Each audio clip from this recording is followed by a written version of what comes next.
Hello and welcome to the Sip and Knit podcast. My name is Sarah of Sarah Korean Knits, and it has been a while.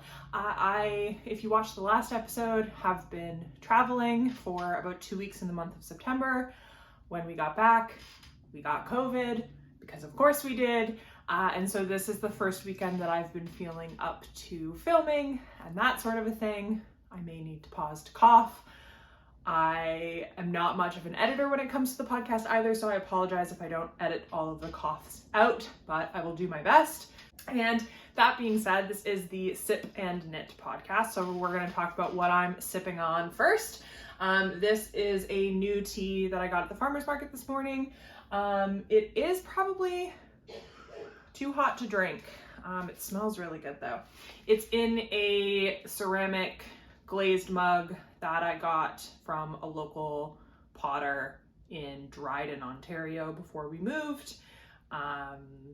They're like local, they have a store there, so I don't actually know the name, very sorry. But yeah, so if you look up like Dryden, Ontario pottery, you might be able to find a website, I'm not even sure, but that's what this is. And the tea is from West Home Tea Company. They are local to the island in British Columbia, Vancouver Island. They're called West Home Tea Company. This is Sweet Morocco.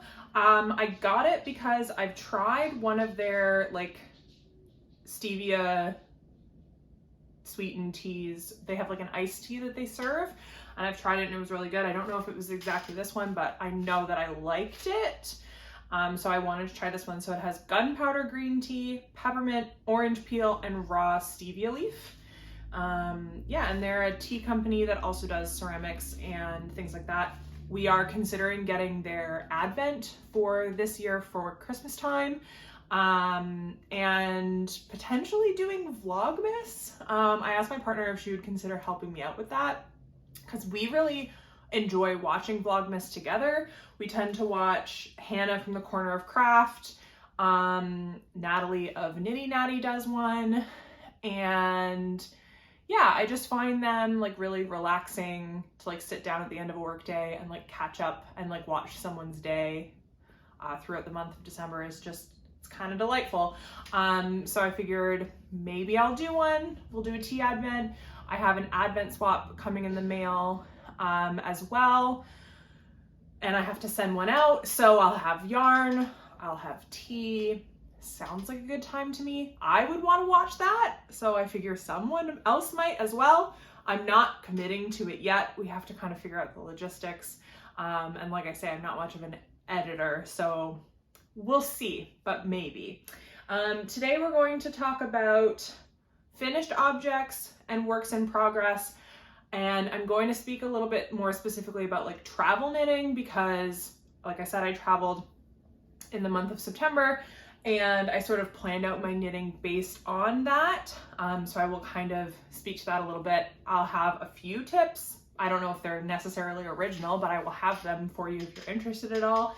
And then we're going to do a bit of a Q&A on my Instagram. I posted like one of those question boxes and asked folks for like direction, because I could talk about the trip, I could talk about the yarn stores that I went to and all of those things, and I will talk about them because people asked about it, but I just was hoping for like direction so that my like chatter segment at the end of this wasn't super like hard to follow and really bouncy. So I have written down the questions because I'm filming on my phone, so I can't look at my Instagram while I'm filming, so I wrote down the questions. We have that all prepared, and yeah, we should be good. So without further ado, go ahead and grab your knitting, grab something to sip on if that is something you want to be doing, and let's talk about the knitting.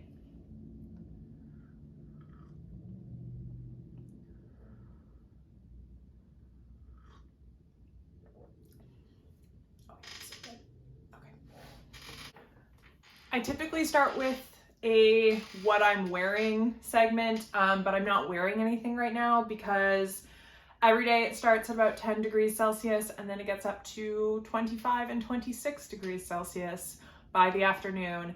And I closed the window so that it wasn't too loud in here, but that also means that this is about where I'm comfortable. If I had a sweater on, it would be too hot. I do have a shawl that I was wearing at the farmer's market on the back of the chair, because I was wearing it earlier, and that's just honestly kind of where it ended up. But also to cover the fact that my cat tends to gnaw on the back of this chair. So that's why that's there. And yeah, that's why I'm not really wearing any knitting, but that just is what it is. When it's 20 degrees outside, it's not knitwear weather. Okay, I'm gonna move this because we're not talking about questions just yet. We're gonna talk about finished objects first.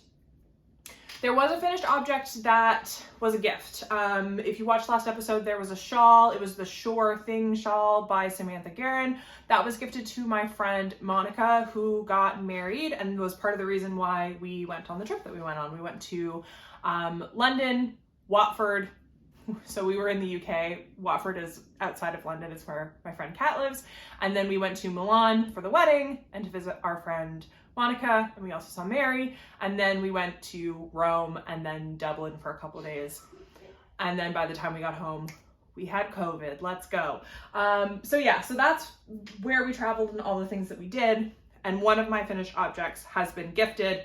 And I, don't want to say panic of packing and things, but like in the process of packing and getting ready for this trip, I did not take finished object photos of the shawl. So that's just is what it is. The pattern, like the project and the yarn that I used is on Ravelry, and there's like a bit of a close-up photo if you're at all curious how it turned out with like the lace at the end and stuff. I'll put a photo of the pattern by the designer here, so you can have an idea. It was stunning. I want to knit my own. It's really beautiful. And my friend said that she really likes it and that she will be wearing it as soon as it's not also 25 degrees in Rome. Or not Rome, in Milan. So yeah, so that is one finished object that I did finish in September, end of August, beginning of September, but I don't have it with me for obvious reasons. The next thing that I finished is this. So on my Instagram, there is a decent photo of this. It's like a group photo, but I'm wearing this because I wore it to my friend's wedding. I can also, if she gives me permission to use it, I'll put a photo of my friend and I at her wedding and I'm wearing it. I don't think she'll mind, but I just want to double check with her. So there's a photo here. Thank you, Monica. But yeah, so I was wearing this. This is the Humboldt by Amarisu. I don't know if they're Amarisu Designs or what have you, but anyway, it is this magazine that's here. I don't know if you can see that if it's in the shot, but it's, here, I'll just pull it out. It's this one. So it is issue 22, spring, summer 2021. And it is this design here, the Humboldt. Right in front of my face so I know it's in shot, hopefully.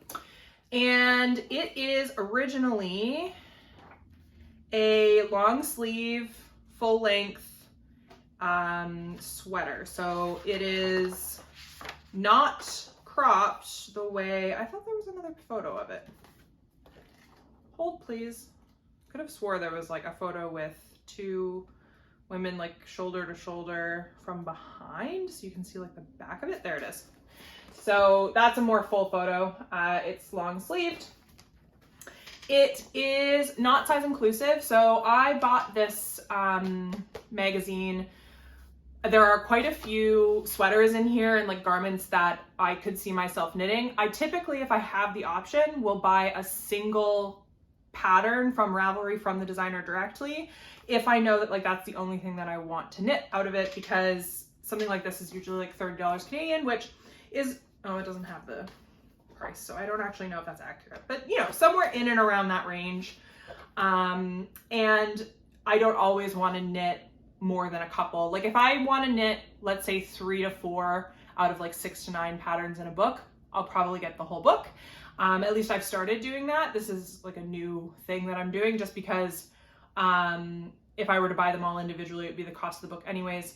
And it's kind of nice to have like a physical copy. I did go through and like knock things off as I did it and like highlighted, because I'm probably never gonna knit this again if I'm being completely honest. It's not size inclusive. I had to modify it heavily in order to make it work for me. And yeah, so I don't necessarily suggest it. There are quite a few patterns in that book actually that are not size inclusive. And I don't know why, if because of Pom Pom and Lina, because those are almost always size inclusive. I know Pom Pom is for sure. They've like done an article about it and stuff. I just assumed that like knitting publications had like moved away from exclusive sizing and like only going up to like a 48 or 52 inch bust. That's not the case. Learned my lesson. So I wouldn't necessarily recommend it, especially because, so like you'll notice that the lace goes down to about mid bust. If I knit this to pattern, which I did meet gauge, I checked. If I knit this to pattern, the yoke, so like the sleeve split, would be probably at the bottom of my rib cage. Like it would be here. I removed multiple rows of the pattern, and like obviously still maintained the like appearance of the lace and everything, but I definitely had to do here, so you can kind of see it a little bit better maybe, I don't know. But yeah, I definitely had to do some modifications. It was bottom up, so the sleeve shortening was really easy. I just looked at the total number that you would have increased to, and I started there and I knit, I don't know, 30 rows. I think I originally thought I knit about 3 inches, but looking at it, it doesn't look like it's been knit 3 inches. And then I knit the body and just like held it up to myself and was like, that looks about right. There was no real method to the length that I knit the body. There was, however, a method to the length that I knit the yoke. I was like constantly double checking so that it wasn't like halfway down my torso like I was saying. However, even though I'm saying all these things about the pattern and I wouldn't recommend it and oh, I had to modify, yada, yada, yada, I love this garment. I think it looked beautiful. If I do say so myself, that sounds kind of like, I don't know, to say that about your own knitting, but I really love the way that it turned out. I loved my outfit for the wedding. I wore it the next day when we went to like the lake and stuff, and it's just like the perfect like over a tank top layering piece. A delight, truly. And like I said, I probably wouldn't knit it again. I would probably just knit like a more simple t-shirt if I was looking for something like this, like similar. But yeah, that's what this is. I knit it. The yarn is Pearl Soho. What do they call it? Cattail silk. I was like, I know it's not just like 100% silk. It is 100% silk. That's the fiber content, but Pearl Soho never calls things by what they are. They always have a special name for them. So this one is cattail silk. There's like a 560 or almost like, maybe it's 630 yards to 100 grams. So while this is like a little bit pricey per skein, if I'm not mistaken, the yardage on this is phenomenal. I knit this out of a skein and like, I think I might have used like 20 grams of the second skein. So I do still have quite a bit of it left. And in the photo, you might notice, my photo on Instagram, you might notice this, my partner is wearing the Knitting Badge neck kerchief. It is a free pattern on Ravelry, and I knit it out of the same yarn. I knit, how many repeats did I do? Let's tell you that. That's probably useful. 1, 2, 3, 4. 4 repeats. I could have done 5, but the goal was like a very tiny little ascot and it just looked precious. So I knit that before we left. And then I also didn't want to cast anything else on and didn't want to work on the projects I was bringing for the trip because they were like already packed in a suitcase. So then I cast this on. Also the Knitting Badge neck kerchief. This one is knit on a US 4, whereas this one is knit on a US 2.5. And I knit 1, 2, 3, 4, 5, 6 repeats for this one. And I knit it out of Chromatic Yarns BFL base in Winter's Crest Eve. So this is from the Winter's Crest Eve kit sock set that I tested the pattern for Kat and Hannah did like a collaboration with like the pattern and the yarn last year. So that's what this is. It's delightful. It's got like little cranberry and like sagey green speckles in it. It's really, really delightful. I will probably wear this as like a little ascot scarfy thing. Actually, it would probably look really cute with this dress.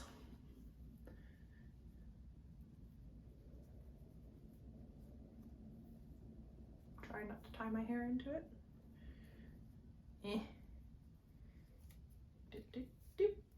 Like that.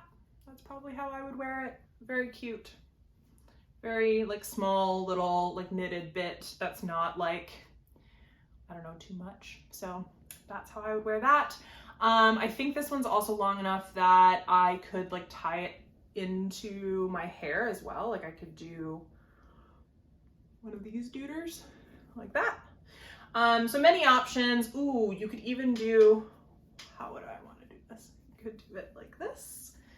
And then you could do like that, would be really cute with like a bun. Ooh, so many options. Okay. So that I knit almost like a nervous knit before traveling. I was like, I just wanted something on my needles. I don't know if you can relate to that, but it's like nervous energy. If you put it into knitting, it feels a little less nervy. I don't know if that makes any sense. So those are finished objects. And then we're getting into what I knit while I was actually on the trip. So these are dirty. I apologize. I wore them the other day, forgetting that I was going to podcast. But these are the Summerly Knits. It's the free pattern Weekend Shorties, I think. And her pattern, there's like 2 colors in the cuff, 2 colors in the heel, and 2 colors in the toe, but I only did 3 contrast colors because that's what I had and that's what I wanted to do. And yeah, they're just like heel, flap and gusset, contrast cuff, heel, toe, but like contrast in that even the contrasts are a different color. And let's see if I can remember this. This is a leftover mini from a self-striping kit from Cozy Knitter, Canadian self-striping dyer, really talented. She does like the 24 stripe Advent. That's that.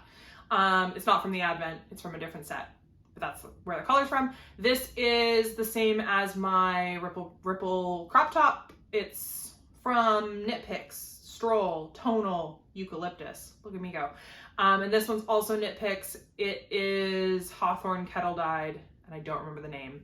It's on my Ravelry. It's the same main color as my colorwork yoke. You'll see the photo. That's what that is. And then this one is just a regular 4-ply. I don't even have the label anymore, so I couldn't even begin to tell you the colorway or anything like that. But that's what that is. I knit to like here on one of the socks, finished it while I had already finished one of the socks, brought it with me, and had this one past the heel and then knit the rest. And then I had a pair of socks that I could wear, which was very helpful. Because I put them on, I think, the same day I finished them. So yeah, so those are Summerly Knits Weekend Shorties, free pattern on Ravelry. I would highly recommend any of Summerly's sock patterns, especially if you aren't so sure if you want to knit socks or not. She's got a couple of free patterns. She's got those ones and like a basic pattern. And one of her like DK weight ones also might be free, but I might be wrong there. But yeah, I would recommend hers because she also gives like foot measurements for like rough lengths if you know the foot size for the person you're knitting for. If it's not for you and you haven't had the chance to like trace their foot, like what you would do for a fish lips kiss heel, she gives you measurements in inches and centimeters for like, if you know that this person wears a US women's 8, you know, knit to this length and whatnot. So her patterns are really useful in terms of like kind of a, I don't know, like a not a dictionary, but just sort of like a resource, I would say. And she also tends to do multiple patterns in like one booklet. So bang for your buck, all that stuff. Really delightful patterns, would recommend. Okay, so moving on, we're gonna talk about socks still because that's what I have here. We'll move into whips. I'm gonna pause first though, because I don't know how long I've been talking for. Did I press go? Yes, I did. Okay. Okay, my office chair. I usually sit in like a more of like a bar stool type seat, but those are in our storage down the hall and I didn't feel like going to get it. So I'm using my office chair, which is why I'm sitting a little lower if you're wondering why the view is a little bit different. And it's really creaky. And I've been really trying to just sit still so that it doesn't go forward and back. Because that's annoying. So I'm trying not to do that. Sorry if I'm failing. Okay, so socks. I brought, I still have so much of this Regia 4-ply left. So much so that I probably couldn't get another pair of shorties out of this, but I could definitely do heel, toes, and cuffs. So you'll probably see this again. Okay. I'm saying a lot. It's almost like I haven't podcasted in a month and a half and I forgot what this is like. So these are wrinkled. Oh no, look. This is what happens when they get squished up in a suitcase that's already too full. So these I brought with me. They were, I don't know, probably here when I brought them, maybe give or take. And I cast them on with the intention of bringing these because I had a feeling I was going to finish the other socks. And my go-to, I don't know what to knit, socks. So I brought these. These are for my partner. They are Knit Picks Felici or Felici in the colorway Base Jump. I think that's right. Oh my gosh, I have a label. I can actually tell you if it's correct. Yeah, Base Jump. I'm so good at this. Wow. Okay.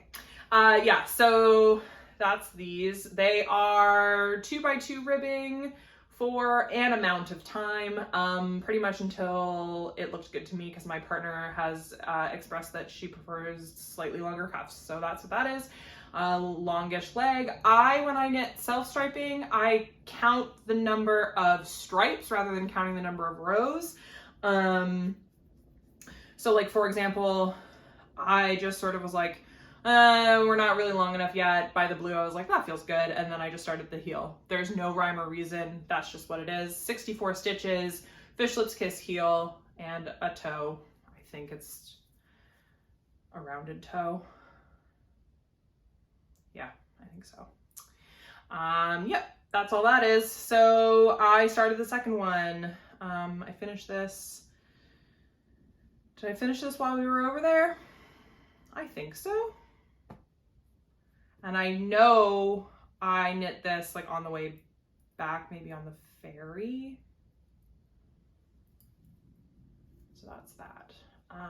And I am getting there. 1, 2, 3, 4. I have 2 more stripes and then I'm going to start the heel. As you can see, the stripes don't match up. That's okay. What does match up is the width of the stripe at the top so that the same number of stripes will work down to the heel. I asked my partner, because she was there with me while I was knitting them, I said, do you care if the stripes match? She was like, not really. And I was like, cool, they're not going to. And so that's where we're at. It just means that I don't have to pull off like, 2 stripes or 3 stripes and then you have like a nugget of self-striping yarn that like while you could throw it into a toe, it might not look as kind of intentional as like a solid. I have a hard time with self-striping scraps is what I'm expressing basically. So that's why I did that. And okay. What's next? I still have a little bit of COVID brain, and by a little bit, I mean I still have COVID brain. So like if I'm just pausing and sort of like staring at nothing, that's why. This tea is as delicious as I was hoping it to be, and I wish I got more than a sample. It's delightful. Okay, so this is the travel project that I cast on. This was my just in case project. So I put both my socks bag, so I had both pairs of socks in here. I brought both my socks bag and this hat that I'm about to show you in our checked baggage. I only brought one project in my carry-on. It was a risk. I took the risk.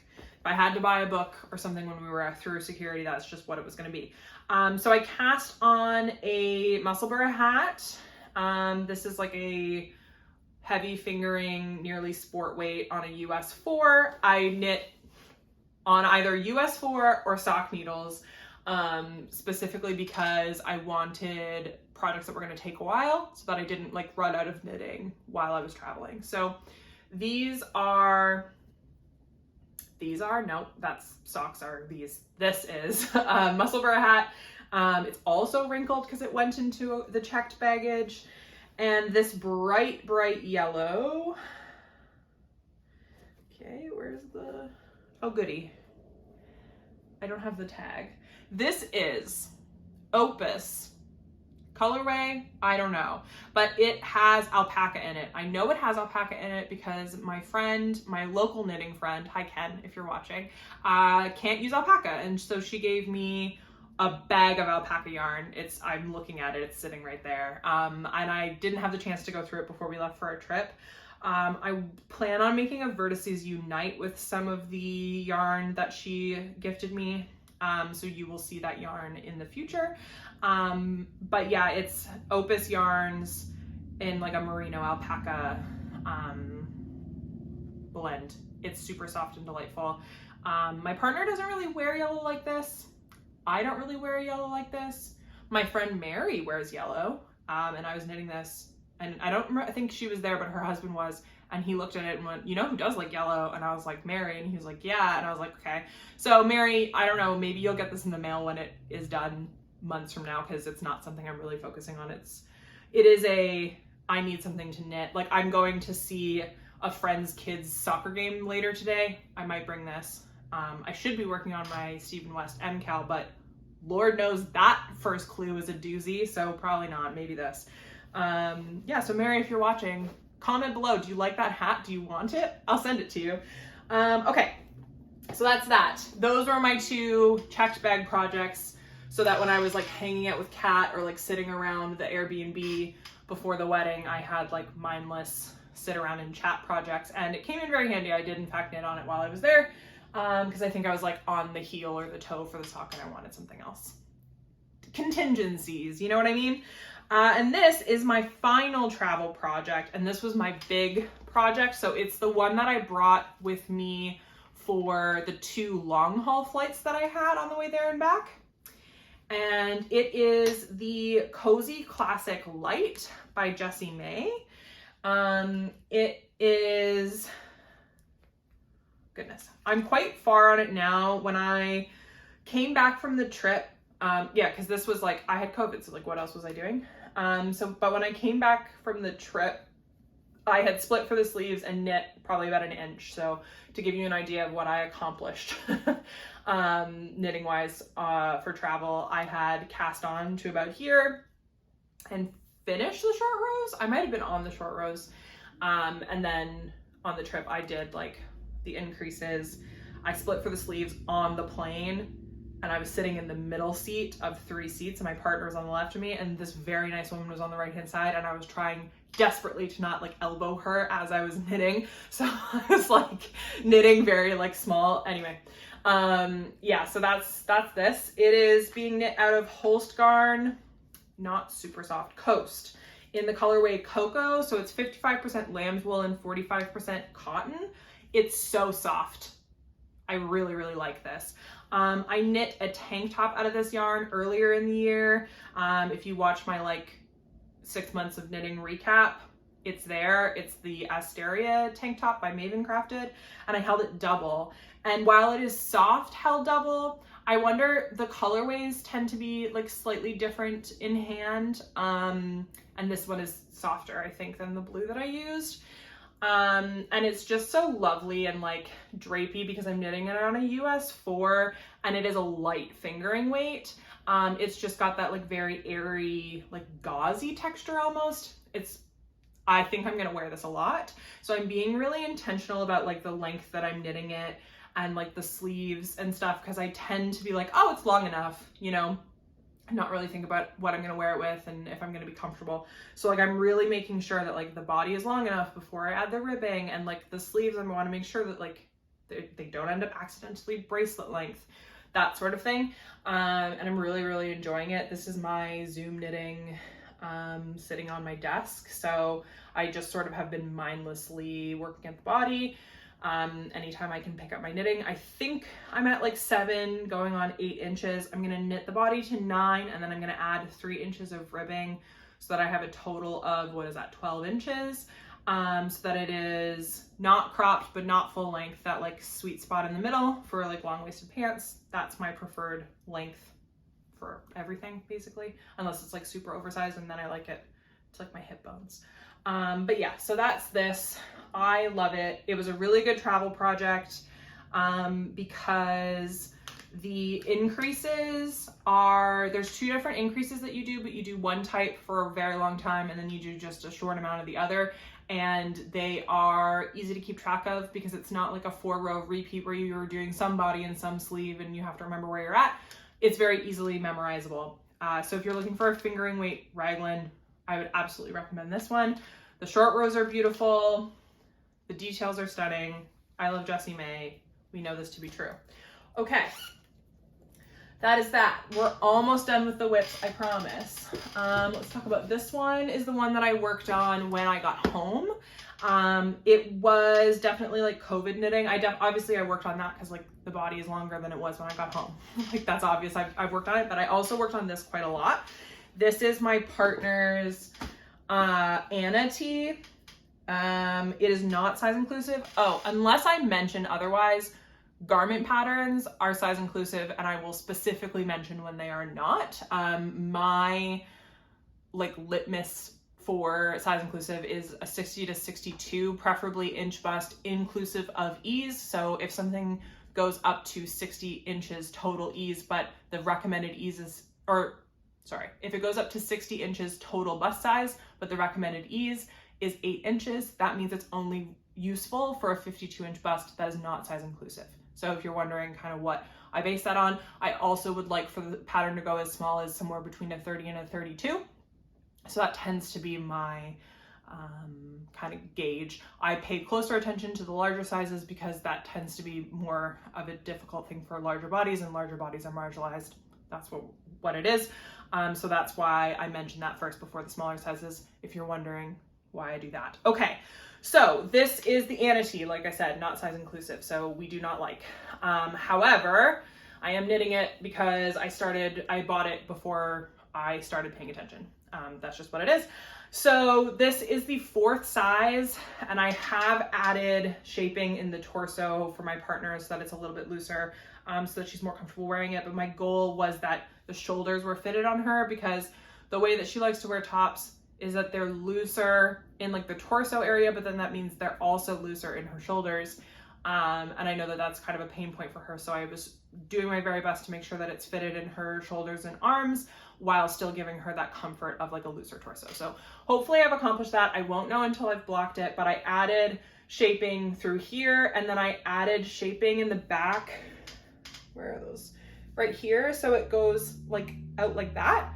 So it doesn't look A-line on the sides, because I find when you do just shaping down the sides, you can like almost see that a little bit more. Whereas if you do it in the back, it is disguised by like the rest of the body. I don't know if that makes any sense, or if that's legit, or if it's all in my head, but that's what I did.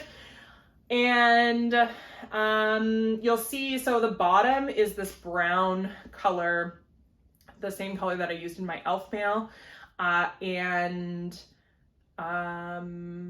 You'll see that this is like green, and this, I did have a collar on it, and it was also green. I had finished the collar and this, and I held it up to my partner, and we were both like, you're not gonna wear it with the green. And she was like, no, I'm not gonna wear it with the green. So I showed her the brown, and she's like, yeah, that's more my vibe. And it's giving me like 70s vibes with like a jean jacket. I think it's gonna look really good. So I need to redo the sleeve ribbing and actually go longer on the sleeve ribbing, probably the same length as the hem. And then the neckline, I'm also going to do slightly longer to bring it in a little bit more, because looking at the pattern, like finished, like the sample photos, I'm worried the neckline might be a little bit wider than something she would typically wear. So we're going to go a little bit longer to kind of bring it in. Doing a sewn tubular bind off on all of the edges because I love her. And that's where we're going with that. The yarn is Tannis Fiber Arts Fingering. I had 2 balls of this, and this is what I have left. I went quite long in the body, and yeah, so that's what we've got left with that. The colorway is Caramel. Tannis Fiber Arts Pure Wash Fingering. That's what it looks like. It is 100% organic merino treated, as in superwash, but I wouldn't put it in the washing machine. 113 grams, 450 yards. So 900 yards, and I have this much left for the size 4 with a larger torso and probably longer than the pattern suggests. I sort of stopped like looking at the pattern once I finished the shaping and kind of did my own thing. So that's that. This is the brown. It's also knit picks from their cattle dyed range. So that's what this is. And the green that I decided not to use, but it is still very pretty, is Koigu, 100% merino, KPM, whatever that is. Yep. So that's what this is. This is why I lose tags. I take them out and then I can't get them back in. Okay, so that's that. Nothing like stockinette in the round when you're sick. So that was delightful. Genuinely. That sounds sarcastic, but it really was delightful. I really enjoyed knitting it. So that is that. Okay, last but not least, the Stephen West Mystery Knit Along. I have never participated in the Stephen West Mystery Knit Along. I decided this year that I was going to do it, and I purchased yarn while I was in Ireland to do so. So it's like a travel project as well as like, I don't know, what's the word I'm looking for? It's like challenging myself as a knitter almost. I don't know, that sounds dramatic, but like it's quite a thing. And every year since I started knitting, so it's been like 2 mystery knit alongs. The first one I wasn't really paying attention, and then like last year's I really was like, oh wow, this is cool. And I really enjoyed watching other people knit it. I've enjoyed all of like the lead up videos that he puts out. I would watch his clue videos even though I wasn't participating in them. So yeah, I was like, okay, obviously like this is appealing to me, so I might as well try it. If you don't want spoilers, you can skip like 5 minutes, but we're gonna talk about it. I'm only on clue 1 and I'm not very far into clue 1. So this is what we've got. I've only done the braids on 2 of these here, and like the rest are still like loose, but that's it. Not very far. It's a little bit discouraging, I'm not gonna lie, but here we are. And this is my contrast color and my main color. All of the yarn is Life in the Long Grass Fine Fingering, I believe is the base. It's 75% merino, 25% nylon, so it is a light fingering. But that'll just mean a drapier shawl, so I'm fine with that. This is the colorway Truffle. This is a colorway that was handwritten instead of printed on a sticker, and I cannot make out the letters. I can't tell if it's a U at the front or an I and an L, so I don't know what this is called, but it's like a pale blue with little speckles. And this one is dark and moody and it's like slightly tonal, but like not really. And this is very lightly speckled. And then this one is my accent color, and it's called Druid, although to me it looks like birthday cake. It's like a caramelly gold with speckles that to me look like sprinkles. So although it's called Druid, in my head it looks like a dessert. That's just what it is. So yeah, so these are my 2 colors. I'm very excited that like the contrast, he said, is going to be in like a texture section a little bit later, and it's going to be like highlighted, because these 2 are my favorites of the 2. So I'm really excited to see this one shine. I mean, this is beautiful and I would knit a garment out of this, but like to look at and to like excited to see this knit up, I'm most excited about that one, because I don't know, I know that speckle yarn has like had its moment, and like it's maybe not as popular as it once was, maybe in my head. I don't know that that's true. I still buy speckled yarn. But like these tiny little baby green and red speckles like in this section just speak to me. That's just really pretty. So I'm very excited to see that in like a textured section. So that's my Stephen West MKAL. I'm gonna be behind after clue 1. I'm calling it now. And I'm hopeful that clue 2, he said, is going to be a little bit easier. I hope it's a little bit less knitting so that I can catch up, because I know that I can knit a shawl in 4 weeks. So I would be a little bit sad if I couldn't, because this one had techniques that just like took forever. Like those little nubbins that you braid, you bind off and then cast on again with the new color. So like in 4 or 5 different sections along the thing. So it's just like, it's a lot of effort. So that just is what it is. Oh, and the bag I did get while I was in Ireland from a Donegal tweed shop, and I love it. Okay, let's move on to the Q&A, shall we? I set up my travel yarn beside me because I will be talking about it. I don't ever do hauls or acquisition segments, but this travel yarn is special, and I do want to highlight it because a lot of it is stuff that you cannot get in Canada, and I'm very excited about it. So I will be talking about it. If you don't care for acquisitions, you can absolutely skip that section.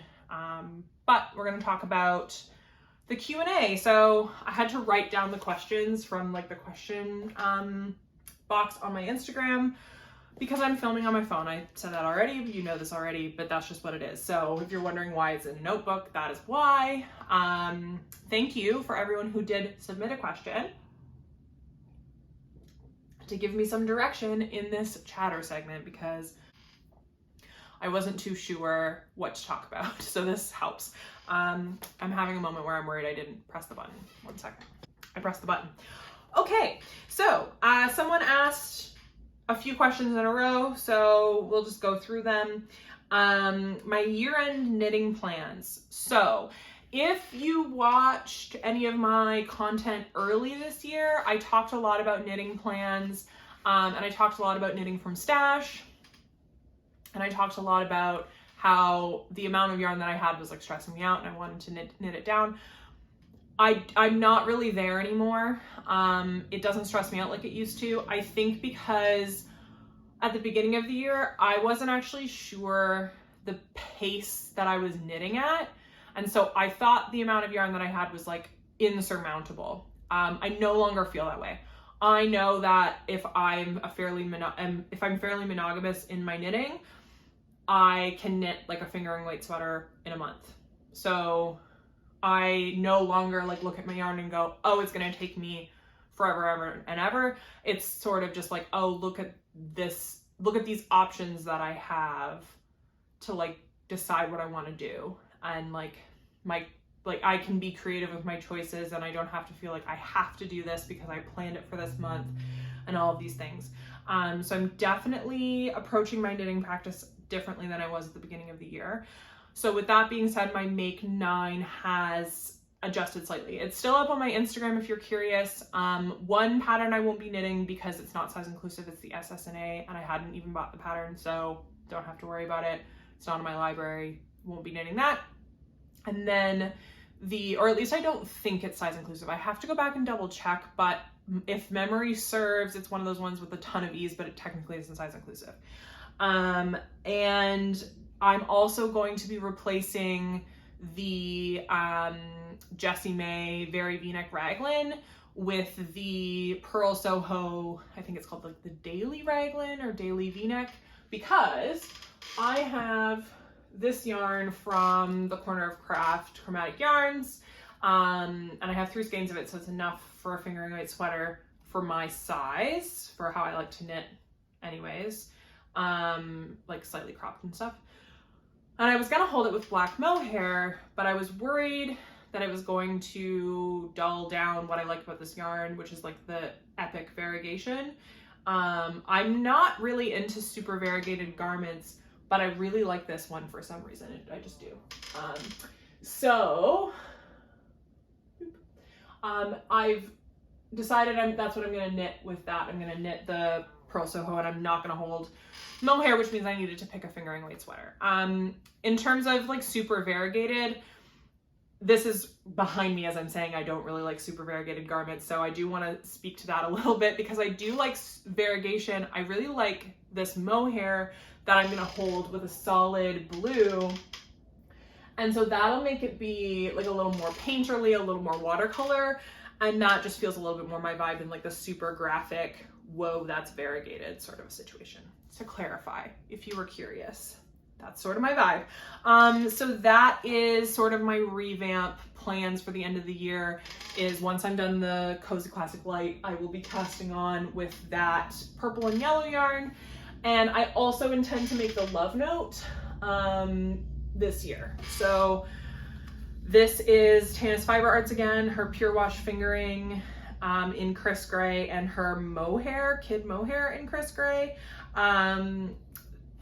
This is delightful. This blue is my favorite blue, I think, except for like the cobalt blue that I wore to my friend's wedding. Like this would be my second favorite blue.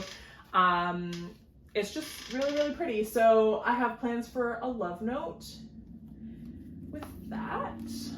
And that's pretty much it.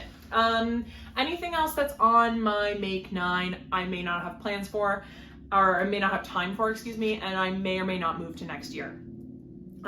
Which brings me to the next question, which is my 2023 knitting goals. I made a Make 9 when I first started my knitting Instagram, and so I made one again for this year, and I really kind of like the practice in terms of like putting everything on sort of like a visual so that I can like look back at that. Like I look back at it probably every 2 to 3 months to go, oh, like where am I in this sort of journey of making these 9 things, usually garments. And I will probably make another one for 2023. What I don't put on those and what I don't put on my yearly plans are things like the sweater for my partner, the hat that I just decided to cast on. The Cozy Classic Light wasn't on there, but I really wanted to make it randomly because I bought summer yarn and I wanted to knit, you know, so like I definitely kind of just add things in as they come. And I intend to do that, I think, a little bit more in 2023.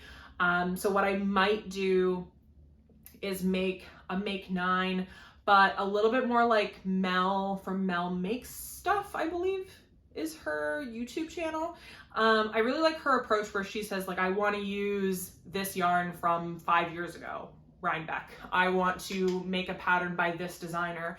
I want to do an all over cable sweater. Examples, right? So maybe I don't do these 9 patterns. I instead say, I have these 9 making goals. I don't know if that's actually going to happen. I might just throw 9 patterns on a 3x3 grid and say, this is my Make 9, and just make it really easy.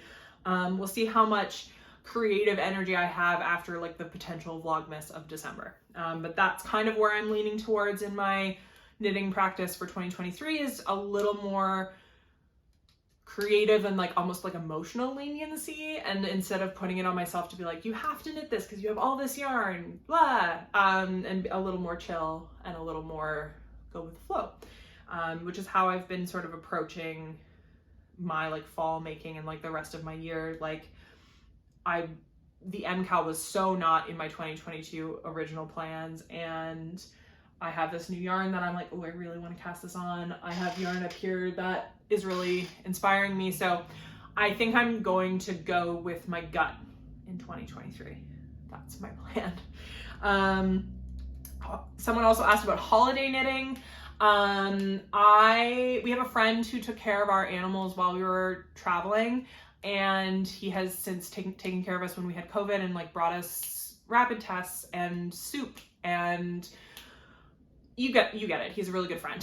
So I have this like goal of making him a sweater. I made my partner this like shawl collar grandpa cardigan, and I love the idea of making him one so that they can like be old men together. I don't know, it just brings me joy. So there's something about that like I kind of really want to do, and I know that I could knit a worsted weight sweater in the month of November, but it would mean that I'm not, for example, like focusing on my Love Note or something else. not the end of the world, but like it's in the back of my head. And then I tend to do like mittens and hats and stuff for friends. Last year, I did quite a bit of holiday knitting. You would have seen on my Instagram if you're following me there. And I don't know if I want to do that again this year. We moved across the country, and so part of me is like, I should send my loved ones hand-knitted things because we moved and like, there's like guilt there. But then part of me is like, well, no, don't just make them something because you feel like you should. There is a family member who's having a baby and a family member who recently had a baby, and so I have started sweaters for them. So, you know, holiday knitting, I tend to think I'm not going to do it, and then around this time go, I should probably do that, and then I don't do any of my own knitting, and then I'm discouraged, and then it's probably why my January and like planning for the year becomes this like big, I have to do these things, because I feel like I haven't done the knitting that I enjoy as a result of holiday knitting. Am I just realizing this now as I'm talking through it? Yes, but that's what this is for. So who knows, holiday knitting, maybe. Okay, so the next question was favorite lists or like the coolest one, so local yarn store, while I was traveling. I would say my favorite one was the one in Rome. I'll put the name or like a photo from Google Maps here. The woman is just, she was precious. She was so excited that we were there. There was a woman there, like a patron, like buying thread for her sewing machine, who was like translating for us. And she was saying how like she loves when tourists come into her shop because she gets to like show off her like Italian brand wool. And like, she was just a delight. There's no other way to say it. So yeah, so that was that. And it was really, really lovely. And we got this yarn here, which is Genziana Classic from Adrift, which is made in Italy. So I'll just show that there. And it's the shade 001. It's black. It's black yarn. It is 50 grams and 185 meters, so like 200 yards. So it's a fingering weight wool. The reason we got this is because my partner picked out this yarn from Chain Fiber.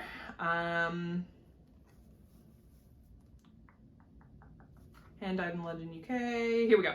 It's the Foxglove colorway Kid Silk Mohair. It's freaking epic. No other way to slice it. It is hot pink and royal purple, and man, oh man, is it beautiful. My partner picked this out. We got 2 skeins of this, and we got 5 balls of the black fingering, and we're gonna do a V-neck vest for my partner. So this we got, so talking about, so favorite yarn store was the tiny little yarn store with like the woman that was just so precious and lovely and welcoming and all the things you want. However, I would say like the trendiest, like most like you kind of have to do it, was we went to Loop London. That's where this is from. And my favorite purchase of the trip, which is this. If you know, you know. This is Corey Confetti in Amy's Peach Sweater #1. And oh my goodness, it's the summer 2022. So if you don't know what this is, essentially Le Bien-Aimé. This is my first Le Bien-Aimé purchase. It's pink, it's got confetti, it's just special. So yeah, this is, if you don't know, what she does is she does like a different base color. So she's done gray, like a dark gray, a light gray, maybe a cream, I don't know for sure, and like a dark like navy blue teal, I think, as well.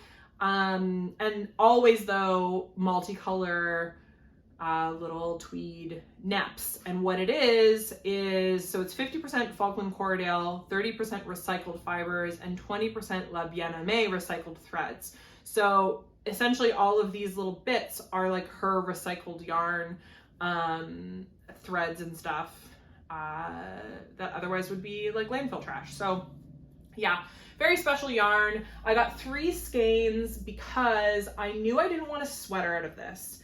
I wouldn't wear it if we're being completely honest. It's just like with the confetti aspect to it was just a little bit too loud for me to do a sweater. It also is expensive yarn. It's like $40 Canadian. So to do, I probably would have bought 6 skeins to do a garment, which, listen, we were already halfway across the world. That's a lot of money. I had already been spending. I didn't need to do that. So we got 3, and what I'm gonna do is I'm gonna make a shawl. I've been favoriting DK weight shawls because while this is Corey worsted, it is a DK weight. So I've been favoriting DK weight shawls that have texture, so cables or like a pearl texture or something like that. If you have DK weight shawl patterns that you would recommend, please put them down below. I'm happy to accept those. But this is definitely on my like 2023 plans to use because it's beautiful. Other yarn, honorable mentions. I need to start it very soon actually because the deadline is the end of the month for one sock. But D&D class socks, colorwork socks from Harper of Dis Yarning. I am testing for them. I got this also from Loop to make the wizard chart for my gnome wizard Lorelei. So that's those. It's just Lang, Jowl, superwash, 50 grams, 210. It's like a light fingering. And yeah, that's that. My partner picked out some yarn in Ireland. So I already showed you my Ireland yarn purchase. That was the Stephen West MKAL yarn. This is what my partner chose. So this is my cat. I closed the door and he's losing it. I'm sorry if you can hear the scratching. So this is Townhouse Yarns, Clarendon, I hope so, sock. 80% superwash merino, 10% cashmere, 10% nylon, 400 meters or 400 yards, 365 meters. Yeah, it's called Big Bird and it's so stinking cute. We're gonna make socks out of this, obviously. Not obviously, but I tend to make my partner socks, and when we go to yarn stores, she tends to choose sock yarns, so that's why I say obviously. So that's that. It's beautiful. It's got pink, it's got purple, it's got orange, it's got blue potentially, like, ooh baby, it's beautiful. And obviously bright, bright, bright, like highlighter yellow. So yeah, we're gonna do socks in that eventually. And then this one is Irish artisan yarn. It is 85% superwash merino, 15% Donegal nep for 212 meters, so like 240 yards, give or take, I think. My brain works in yards. But it's gonna like micro stripe, blue, silver, and pink. And I think I'm gonna make a cowl. I tend to, and the colorway is Doolin, D-O-O-L-I-N, Doolin. I tend to not use cowl patterns for no specific reason, but I've only really knit one, and it was one of my first ever patterns, and I did use, or first ever projects, and I did use a pattern. And then I haven't really knit cowls since. And like I tried to make one for my stepmom last year, and then I ended up frogging it and doing something else. But what I think I might do is just do like a 3x3 rib at a loose gauge so that it sort of piles and sits sort of like billowy and nice, like around the neck. Like I don't want anything too open. So that's what I'm probably gonna do. And then Kat, who we visited in Watford and then traveled via plane to the wedding together. She gifted me some Garthenor Snowdonia socks. So this is Romney wool and this is Romney and Hebridean. Both of them are fingering weight for like socks, and both of them are 50 grams. Definitely going to knit something out of the 52 Weeks of Socks book, which I also got from Loop, because the paperback had come out and I didn't realize, and it was only £15, which is inexpensive in Canadian dollars. So I was like, yep, yes, please. So we got 52 Weeks of Socks. So the Garthenor as well as this one. So this is she told me for sure it's got nylon in it and it's naturally dyed, but she doesn't remember much else. There's no label, no nothing. It's got a little bit of like red in it. Yeah, so this as well as the two Garthenor yarns are absolutely going to be something out of this book. Haven't decided what yet. Intersections is the first pattern, and it's definitely like a hit from the book. Like everyone tends to really like this one and tends to knit it, and I think it's also available like as an individual pattern, and it's just very popular. So I might do like the gray naturally dyed one of that. But yeah, so those will become these eventually. Socks are an all the time thing. I don't really plan socks. I don't really put it in my like plans for the year. They just sort of happen. So you'll see those eventually. And that's my shopping trip yarn. A few people asked my favorite thing about podcasting, what I like about podcasting, and someone asked specifically my like rose and thorns, like something I do like and something I don't like, which I like. I like that balance. So thank you for that question.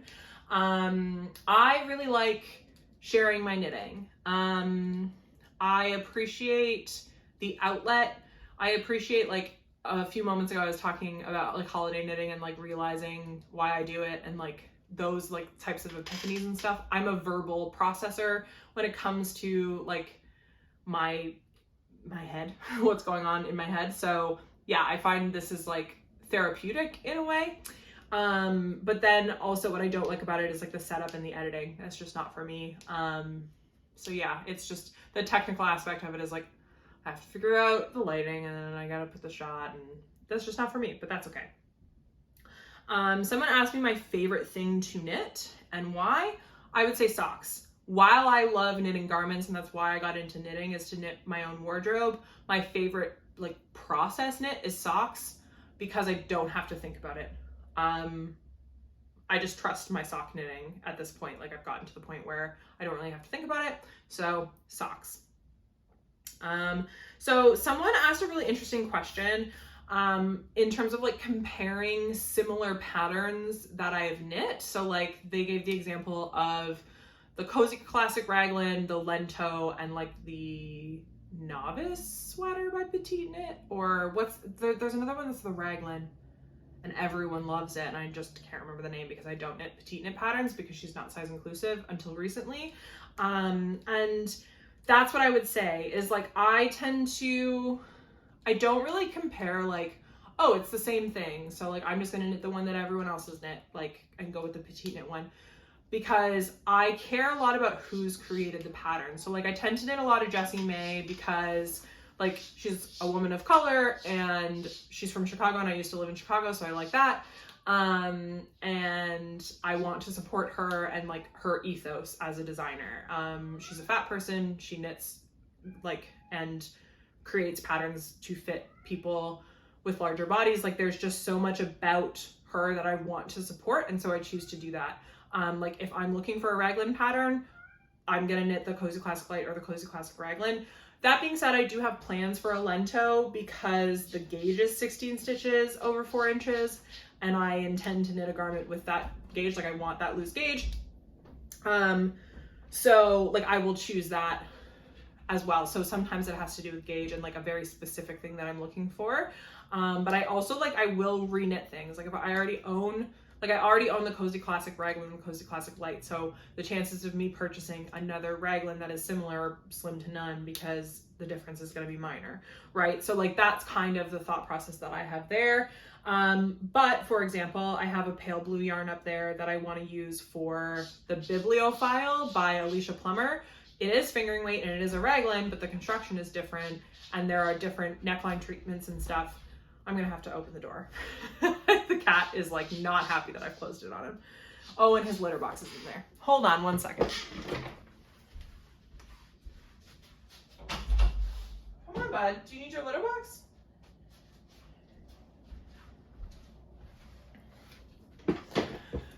Yeah, so it's not to say that I'm only ever going to have one fingering weight raglan sweater pattern in my library, because that's not true, but I also will like consider, can I modify this to suit my needs, or do I want to support a different designer?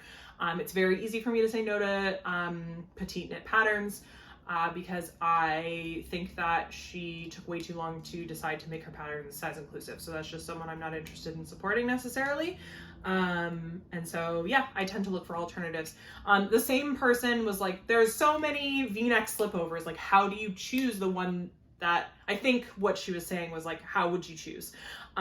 If that's not what you were asking, I apologize. But that's sort of what I interpreted. And like, for me, it's the same thing. Like, who is this person? What's their deal? Also, I would consider the way that patterns are written. So someone like petite knit, or someone like of a Scandinavian heritage is going to write their patterns differently than someone from the States, just because the knitting culture is different. And so like folks who, like, you learn to knit in primary school in some countries in Europe, they're going to need less information in their patterns and prefer less information than we tend to receive from American designers, as an example. I learned to knit, and like my first garment patterns were Jessie May and Jacqueline Cieslak, so I tend to like all of that information. They tend to be really thoughtful about like fit alterations that you don't have to know how to do on your own, like a bicep adjustment in Jacqueline Cieslak patterns, for example. So I tend to look for that as well. So yeah, I think it really just depends on, are you buying the pattern because you want the look of that pattern, or are you going to pay closer attention to who you're supporting monetarily? That's a personal decision. That tends to be how I base my purchasing. So yeah. Hope that helps. Okay, and favorite things and least favorite things about the UK and Italy, and then someone who is from Ireland, and she was like, did you try soda bread? And I was like, no. And she's like, what do you mean? So she was cheeky and put a question in there being like, how did you go to Dublin and not try soda bread? And you know what? I don't know, but I went to this really delicious bakery in Dublin and had really delicious baked goods, none of which were soda bread, but they were goddamn delicious. So I would just say that in Dublin in general, they know how to bake. Really, really tasty. My favorite things about the UK, I don't know, I feel like it lives up to the hype. I don't know if that counts, but like visiting Kat in Watford, like she'll be like, oh, it's Watford, right? Like people who grew up there are like, whatever.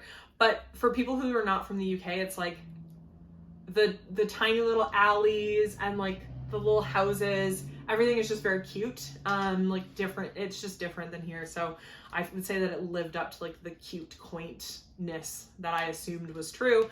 And my favorite thing was definitely like visiting Kat and Alex, obviously, but then also like the yarn store was delightful. Least favorite thing in the UK was the fact that the Queen died the day before we arrived. Put a little bit of a not a damper on things per se, but it made travel difficult. Like we had to like evacuate a subway platform one time because it was overcrowded. There was no one in the subway, but there was overcrowding around the station. So that was a lot. But something I couldn't necessarily control, and neither could they. It is what it is. And then favorite thing about Italy was my friend's wedding, and specifically the food at my friend's wedding was insane. So the food in Rome was not that great, but that's because we were in tourist central. Like you kind of couldn't escape it. So for food, don't go to Rome. For history and like tours, that was my favorite thing. Was the tour that we took. We took a private tour with a tour guide and just my partner and I. It was expensive, but it was like pretty much the only thing we splurged on while in Rome, and it was absolutely worth it. Our tour guide was an anthropology or an archaeology major and like art history major in university, and is from Rome and like has been doing tours for like a decade. So it was fabulous. And yeah, least favorite thing was touristy food. and probably just like the tourism in general. Like it was just extremely crowded, but there's not much you can do about that. But yeah, that would be my least favorite thing specifically about Rome. And that is all the questions. Wow, that was a lot of questions. I was hoping to not talk for too long, and then what time is it? Almost 1 o'clock. It's time to go to the soccer game. Yeah, so that's all the questions that I had. If you still have more questions about my trip and like travel knitting, or I don't know, if you want to suggest patterns for me, please do. Yeah, just like kind of anything questions wise about my answers to the questions or anything that I talked about today, put them in the comments below. I would be happy to answer them.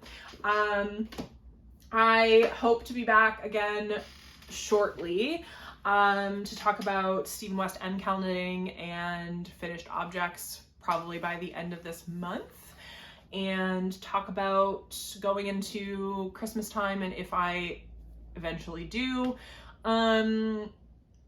make those holiday knitting, or if I decide not to, and talk about the Advent exchange that I'm a part of a little bit more as well. There's a group of like podcasting folks who decided to do an Advent swap with leftover yarn. So like putting together 10 and 20 gram like little balls of yarn from leftovers that you've knit with, so that the person can try different yarns, like either from the country that you're from, or like, I don't know, different dyers that they maybe don't purchase, etc. So I will be sending mine to Rebecca of the Creabea podcast, and I will be receiving mine from, I think hers is Cami Jo Knits. I'll put it in the description below. She's also a yarn dyer, so I feel like I lucked out with the person who's sending me my yarn, because she dyes yarn, and I'm like, well, feels like a little bit of an advantage for me receiving the yarn, and also for her like having yarn at hand. Like I feel like I'm really excited to see what she puts together, and I'm also really excited to put together a box for Rebecca, because I watched her podcast and it was really cool to see that that's who I matched with.